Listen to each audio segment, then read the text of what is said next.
Welcome, Whispering Bee family. Today's story is about trust, betrayal, and what happens when the safe place you turn to becomes the most dangerous one. Linda and I met in college. We were both 21, both studying completely different things, and we met at a party I didn't even want to go to.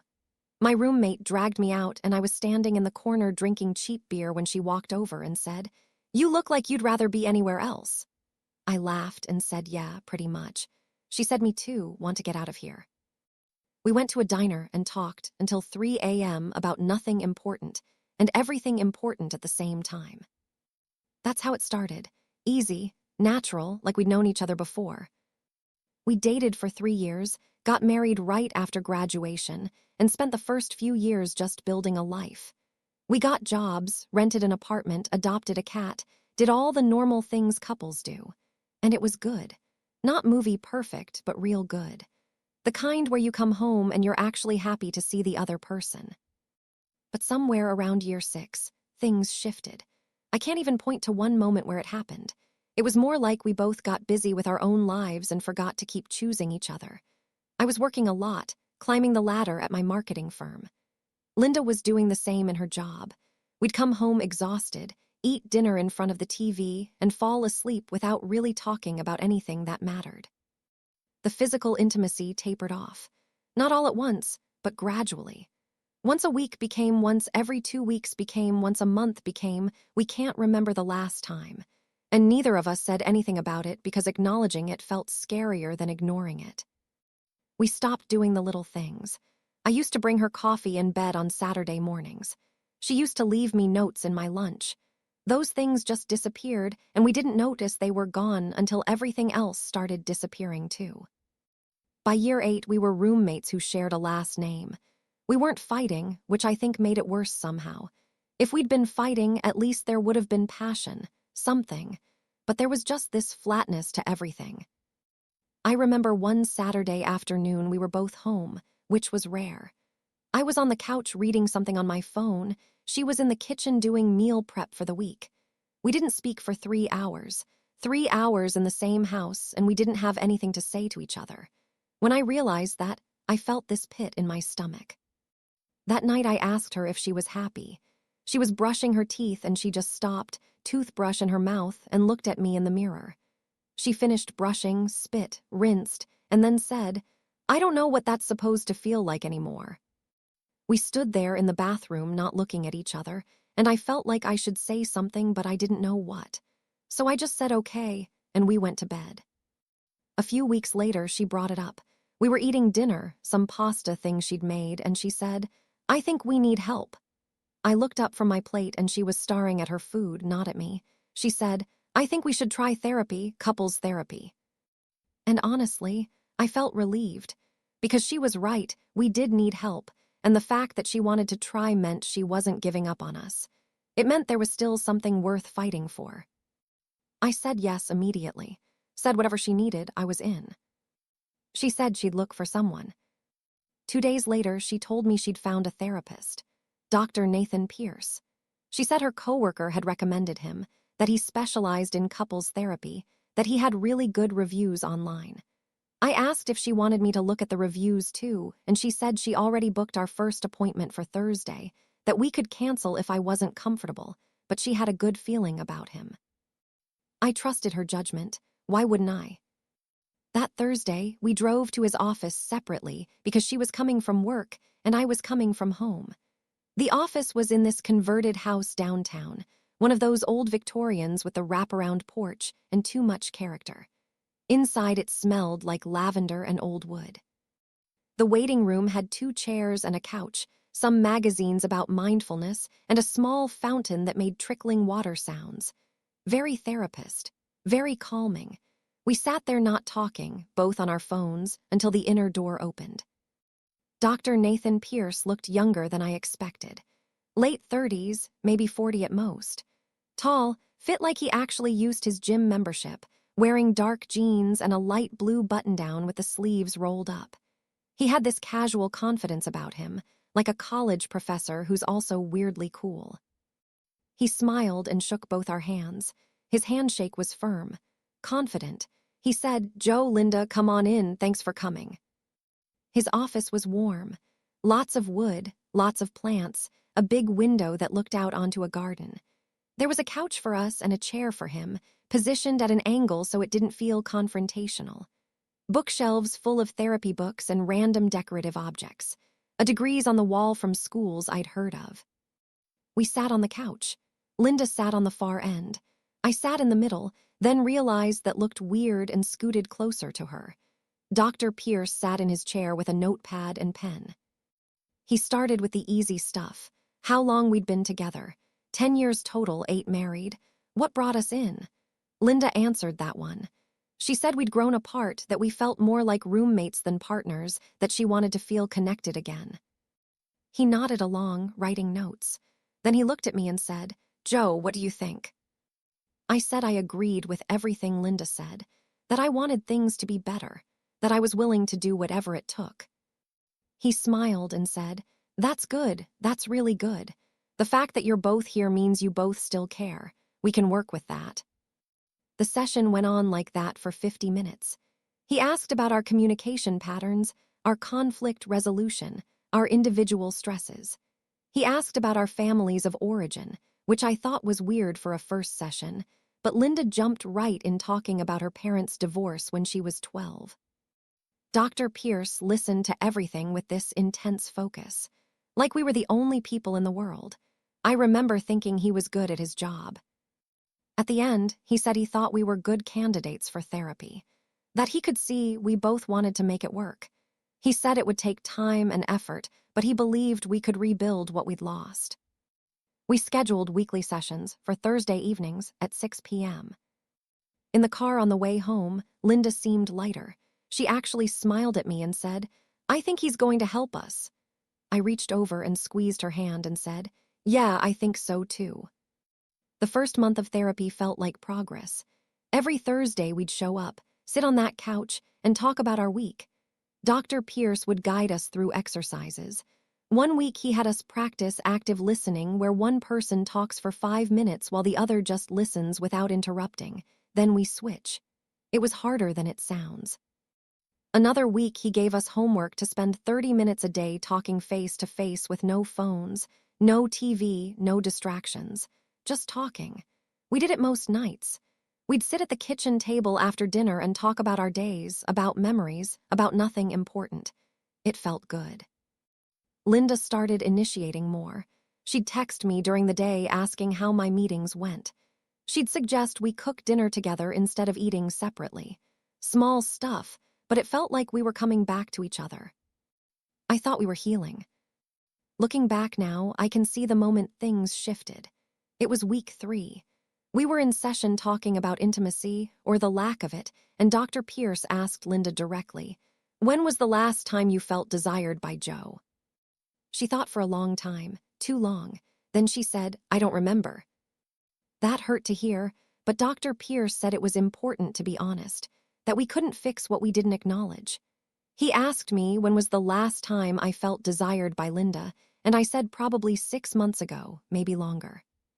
He nodded and said, "Okay, so we're both feeling unseen. That's the root issue here. You're both starving for attention and neither of you knows how to ask for it." Then he looked at Linda and said, "What would it feel like to be seen again?" And the way she looked at him when he said that, I should have noticed it then. Her eyes got softer. She leaned forward slightly. She said, "I don't know, I think I'd feel alive again." He held her gaze for just a second too long, before looking back at his notes. I didn't catch it. I was too busy feeling guilty about not making my wife feel seen. After that session, Linda seemed different, not in a bad way, just more energized. She went to the gym that night even though it was late. She came home in a good mood, showered, and actually sat with me on the couch for a while before bed. The next Thursday, she wore a different outfit than usual. Nothing crazy, just a nicer top and the jeans that fit her really well. I noticed, but I didn't think anything of it. I thought maybe she was feeling better about herself because therapy was working. During that session, Dr. Pierce focused a lot on Linda. He asked her about her needs, her wants, what she felt was missing. I mostly listened. At one point he said, "Linda, you're allowed to want things. You're allowed to take up space." She nodded, and I saw her eyes get a little watery. After that session, Dr. Pierce walked us out to the parking lot. He usually just walked us to the door, but that night he came all the way out. Linda's car was parked closer, and when we got to it, he said, "Linda, I really think you're doing great work here. You're being so brave." She smiled at him and said thank you. He looked at me and said, "You too, Joe. It takes a strong person to be this open." But the way he said it felt weird.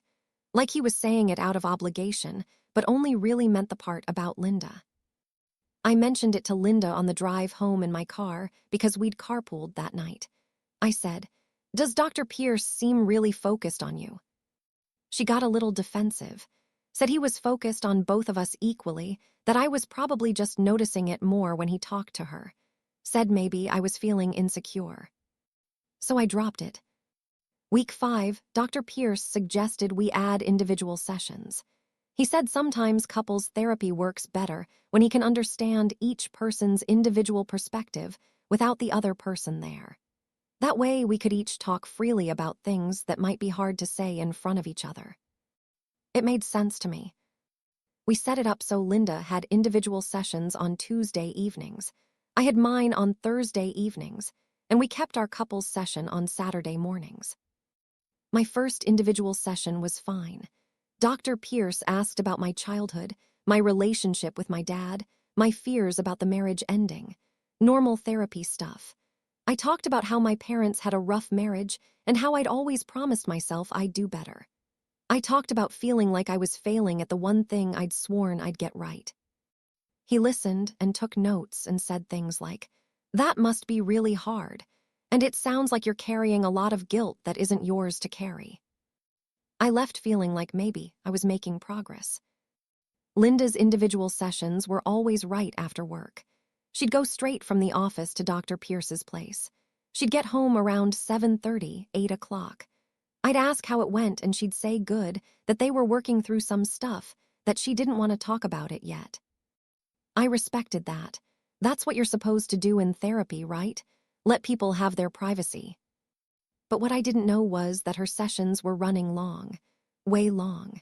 She was scheduled for 50 minutes, but she'd be there for an hour and a half, sometimes 2 hours. And they weren't always talking about therapy. I found that out later when I saw the texts. Messages from him saying things like, "I wish we had more time today," and from her saying, "Me too, I hate leaving." But at the time, I just thought she was doing the work. Around week 6, I started noticing other small changes. Linda was on her phone more. Not in an obvious way, but she'd be texting, and when I'd walk into the room, she'd kind of angle her body away or put the phone face down. She started going to the gym 5, 6 times a week. She'd always worked out, but this was different. She was going early in the morning before work or late at night after I went to bed. She said she just felt more motivated, that taking care of her body was part of taking care of her mental health. I said, "That's great, babe. I'm proud of you." She started doing her hair differently, wearing makeup more often, even on days when she wasn't going anywhere special. I thought maybe she was feeling better about herself. I thought that was a good thing. Our couples sessions started running over time too. We were supposed to go from 10 a.m. to 10:50 a.m., but we'd end up going until 11:15, 11:30. Dr. Pierce would say things like, "I think we're really getting somewhere, let's keep going," or "I don't want to cut this off when we're making such good progress." I never minded. I thought he was just dedicated. What I didn't realize was that he was keeping us there longer because he was enjoying being around Linda. Because every extra minute was a minute he got to look at her, talk to her, study her. In our 7th week, something happened that I think about all the time now. We were in a couples session, and Dr. Pierce asked us to do an exercise where we had to tell each other one thing we loved about the other person and one thing we wished was different. I went first. I said I loved how passionate Linda was about things she cared about, and I wished she'd communicate more directly when she was upset instead of shutting down. Then it was Linda's turn. She said she loved how steady I was, how reliable, And the thing she wished was different was that I'd take more risks, be more spontaneous. Dr. Pierce jumped on that. He said, "Linda, can you give an example of what that would look like?" She thought about it and said, "I don't know, like surprise me sometimes. Do something unexpected." He nodded and said, "Do you feel like Joe plays it too safe?" She said, "Sometimes, yeah. It feels like he's just going through the motions." I felt that comment like a punch, but I didn't say anything because this was therapy. We were supposed to be honest. Dr. Pierce looked at me and said, "How does that land for you, Joe?" I said it was hard to hear, but I understood where she was coming from. That I'd been focused on stability, and maybe I'd forgotten to make things exciting. He said, "Excitement is important. Novelty is important. Sometimes we need to feel something new to remember we're alive." The way he said it, looking at Linda, felt intimate. Like he was talking to her, not us. After that session, Linda was quiet on the drive home. I asked if she was okay, and she said yeah, just processing. We got home, and she said she was going to take a walk. She took her phone with her and was gone for almost an hour. I didn't think much of it at the time. Now I know she was texting him during that walk, probably telling him how the session made her feel, probably hearing him tell her she deserved excitement, deserved novelty, deserved someone who saw her. Week 8, Linda told me she'd be working late a few nights that week. They'd landed a big client, and her team needed to put in extra hours. She seemed stressed about it, so I told her no problem. I'd handle dinner and everything at home. Tuesday night, she texted me around 6 p.m. saying she'd probably be there until 9 or 10. I said, "Okay, eat something, don't forget." She got home at 10:30. She seemed wired, energetic. Said the project was going well, but it was a lot. She showered and got into bed and fell asleep almost immediately. Wednesday night, same thing. Late night at work. She got home around 11. Thursday was her individual therapy session, so I didn't think anything of her getting home late. This pattern continued for weeks. 2 or 3 nights a week she'd be working late. Sometimes she'd grab food with her team after, she said. Sometimes she'd just be at the office grinding through work. Except she wasn't at the office. I found out later that on those nights, she was meeting Dr. Pierce. Sometimes at his office after hours. Sometimes at coffee shops. Once they met at a park and just sat in his car talking for 3 hours. Talking, texting, and eventually more than that. Our physical intimacy had been dead for months. When we started therapy, I thought maybe it would come back naturally once we reconnected emotionally. But Linda kept saying she wasn't ready, that she needed to feel closer to me first, that forcing it would make it worse. Dr. Pierce backed her up in sessions. He said it was completely normal, that physical intimacy often comes after emotional intimacy is rebuilt, that we shouldn't pressure ourselves. So I didn't push. I gave her space. I thought I was being supportive. Meanwhile, she was sleeping with him, in his office on the couch where we sat for our couples sessions, in his car in parking lots around the city, once at a hotel when he told his wife he was at a conference. Yeah, he was married, 2 kids ages 6 and 9. I found all of this out piece by piece, like assembling a nightmare from scraps. The unraveling started in month 5. It was a random Tuesday night, and I was paying bills at the kitchen table. I had our cell phone account pulled up to check the charges, and for some reason I clicked on the detailed usage report. I normally didn't look at it, but something made me that night. Maybe it was the way Linda had been distant lately. Maybe it was the way she'd stopped asking me how my day was. Maybe some part of me already knew and I needed proof. I saw the number, I didn't recognize it, but it appeared over and over and over. Texts at 11, midnight, 1 a.m., 2 a.m. calls during lunch breaks, long calls in the evening. I counted, 247 texts in 1 month to the same number. My heart started pounding before my brain caught up to what I was seeing. I grabbed my phone with shaking hands and dialed the number. It rang 4 times. Then, "This is Dr. Nathan Pierce. Please leave a message and I'll return your call during business hours." The room tilted. I sat there at the kitchen table, phone in my hand. staring at our cell phone bill like it was a foreign language I was suddenly able to read. Linda was upstairs in the shower. I could hear the water running, could hear her humming something, normal sounds. Everything was normal except nothing was normal. I clicked through the text timestamps. I couldn't see what they said, just when they were sent. But the pattern told a story. Every single day, multiple times a day, for weeks. I scrolled back further. It started 3 months ago, right around the time we added individual sessions. The water upstairs turned off. I heard the shower door open, heard her moving around in the bathroom. I pulled up our therapy schedule on the calendar, looked at the dates and times of the texts. There were texts sent during our couples sessions, texts sent immediately after our couples sessions, texts sent at 2 a.m., 3 a.m., times when you only text someone if they're more than just your therapist. Linda came downstairs in her pajamas, her hair wet and wrapped in a towel. She was smiling, relaxed from the shower. She looked at me and said, "Hey, you want tea?"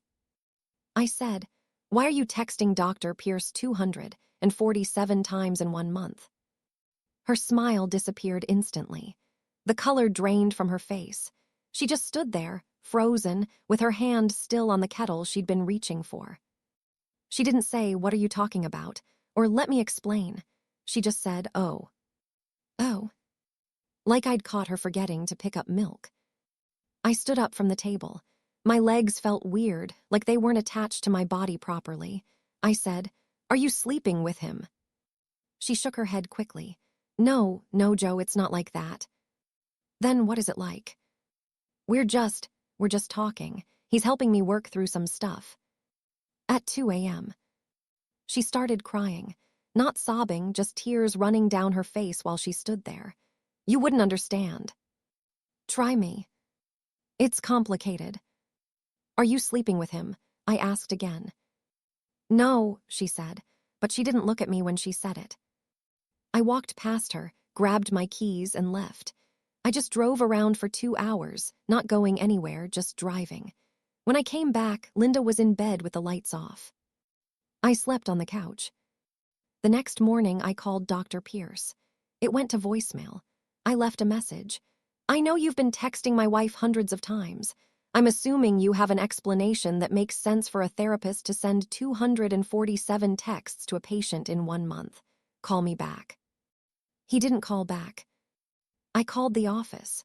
The receptionist said he wasn't available.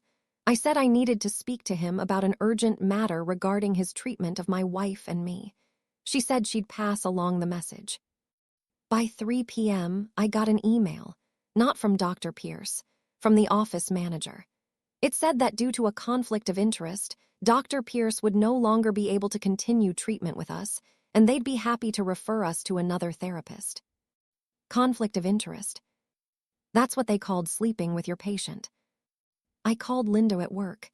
She answered on the first ring. I said, "I got an email from Dr. Pierce's office.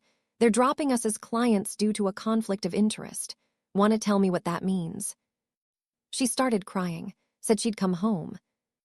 I said, "You come home at your normal time, and when you get here, you're going to tell me the truth." She came home 2 hours early anyway.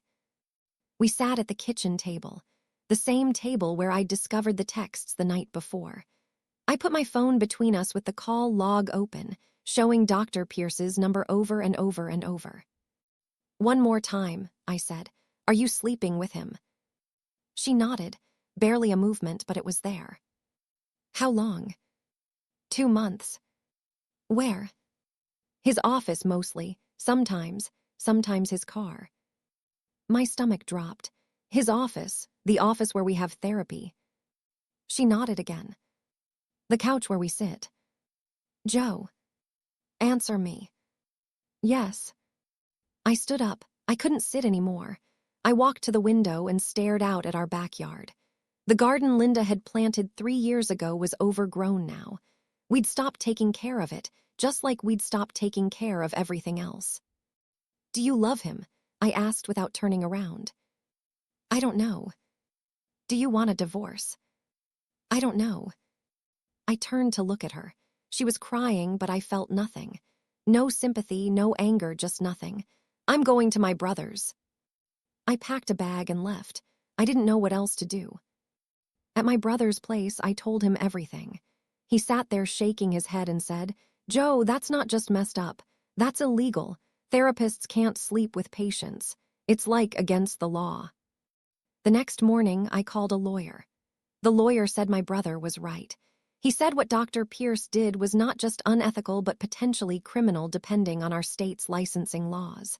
He said I should file a complaint with the state licensing board. So I did. I spent 3 hours filling out forms, attaching the phone records, writing out a timeline of everything. Then I did something I'm still not sure about. I called Dr. Pierce's wife. I found her on social media. She had a private account, but her name was in the bio. I sent her a message asking if we could talk. She called me 20 minutes later. I told her everything. The texts, the affair, the abuse of his position. There was a long silence. Then she said, "I know." "You know?" "He told me 2 days ago, after your message to him. He confessed everything." "I'm sorry," I said, and I meant it. "Don't be," she said. "This isn't the first time." That hit me hard. What? He had an affair with a patient 3 years ago. We went to therapy. He swore it would never happen again. I believed him because I'm an idiot. You're not an idiot. I stayed with a man who uses vulnerable people to make himself feel important. That's pretty idiotic, she sighed. I'm filing for divorce. Then she said something I think about constantly. These men, they think they're healers, but they're just broken people looking for someone more broken to make them feel whole. After we hung up, I just sat there. Dr. Pierce had done this before. He had a pattern. He targeted vulnerable women and used his position to get close to them. Linda wasn't special to him. She was just available. Over the next few days, Linda tried to contact me constantly. Texts, calls, emails, all saying the same things. She was sorry. She made a mistake. He manipulated her. He took advantage of her vulnerability. And maybe that was partly true. There is a power dynamic when a therapist sleeps with a patient. It is predatory. It is abuse of his position and his access to her.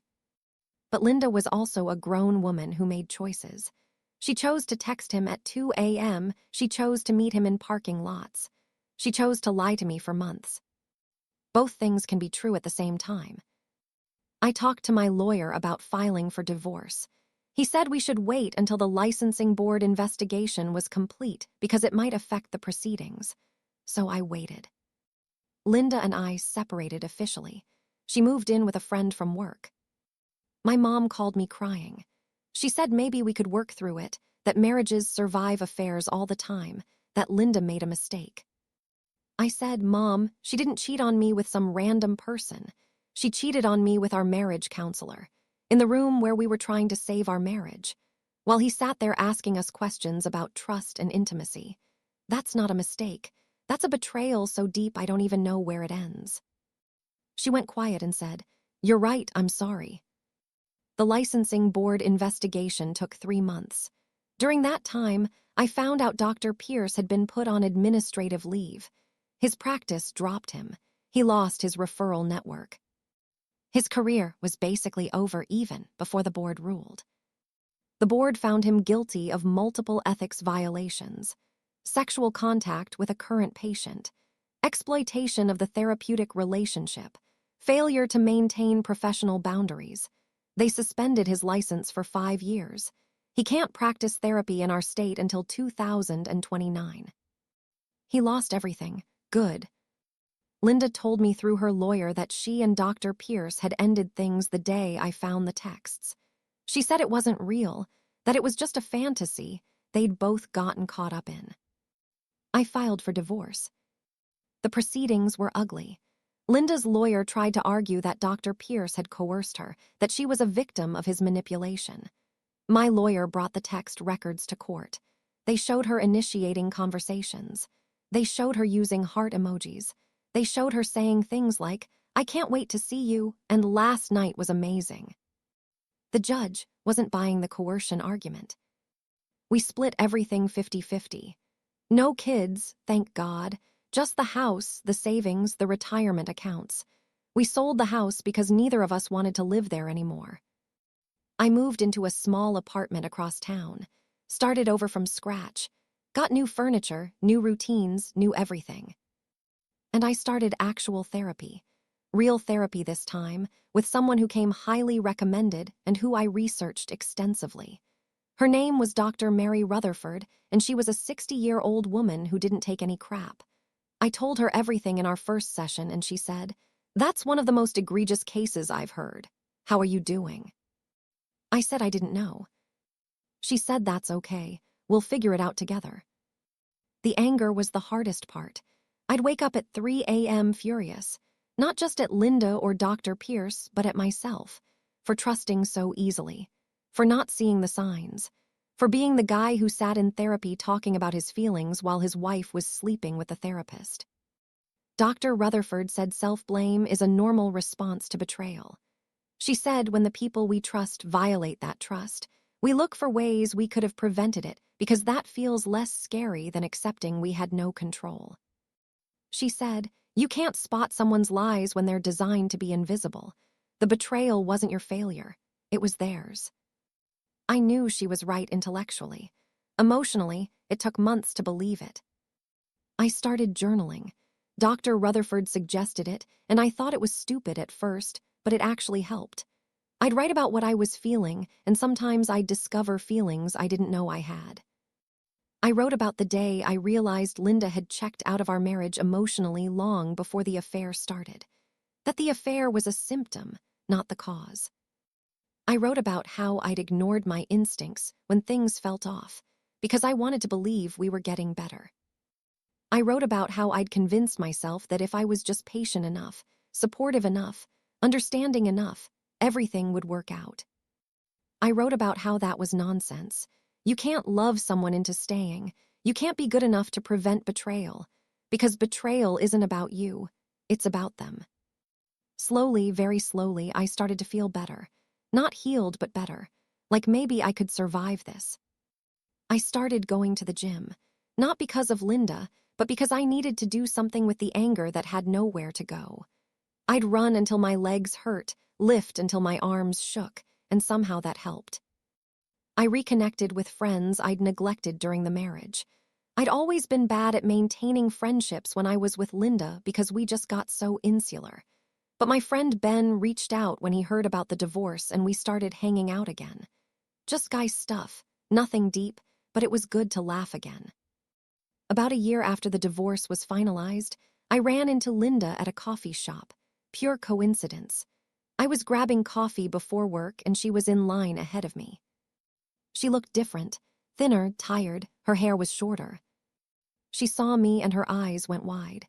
We hadn't had any contact since signing the divorce papers. She looked like she might leave, but then she just said, "Hi, Joe." "Hi," I said. We stood there awkwardly. Then she said, "Can we talk, just for a few minutes?" Part of me wanted to say no, but another part was curious, so I said okay. We sat at a corner table with our coffees and she said, "I've been wanting to apologize, not the half-assed texts I sent before." I didn't say anything, just waited. She took a breath and said, "I've been in therapy for the past year, with a woman who doesn't blur boundaries, and I've been trying to understand why I did what I did." And he made me feel special, like I was interesting and complicated and worth paying attention to. Our marriage had felt so flat for so long, and he made me feel alive. She looked down at her coffee. But that's not an excuse. I destroyed something good because I was too immature to appreciate what I had. "Okay," I said. "I'm not asking you to forgive me. I just wanted you to know that I know what I did was unforgivable, and I'm sorry." We sat there for a minute, and then I said, "I forgave you a while ago." She looked up, surprised. "Not for you," I said. "For me, because carrying around that much anger was killing me and I needed to let it go." She nodded, understanding. "Are you doing okay?" "Yeah," I said, and it was true. I am. We talked for maybe 20 more minutes. It was strange and sad, but also kind of peaceful, like saying goodbye to someone who used to exist. When we left, we hugged. It felt like closure. I'm doing good now. I dated a little bit about 18 months after the divorce. Nothing serious.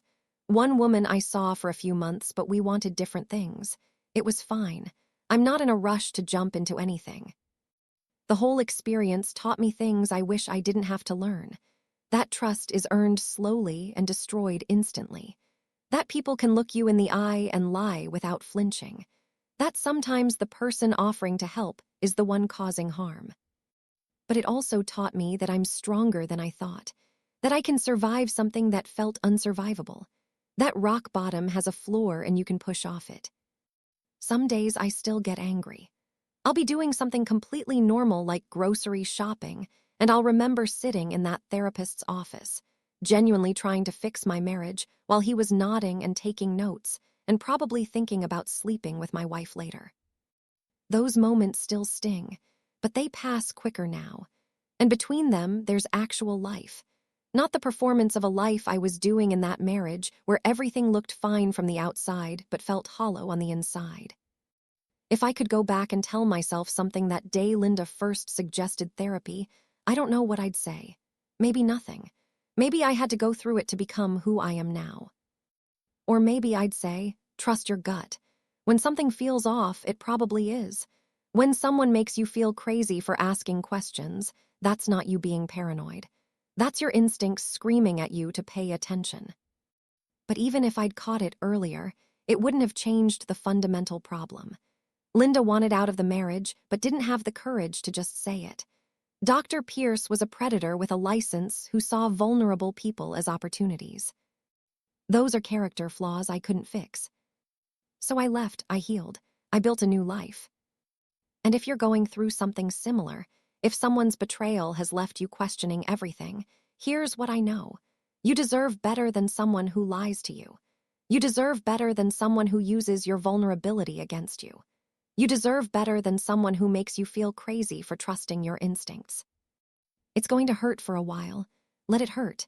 Don't try to logic your way out of the pain or convince yourself you're overreacting. Feel it, process it, work through it with someone you trust.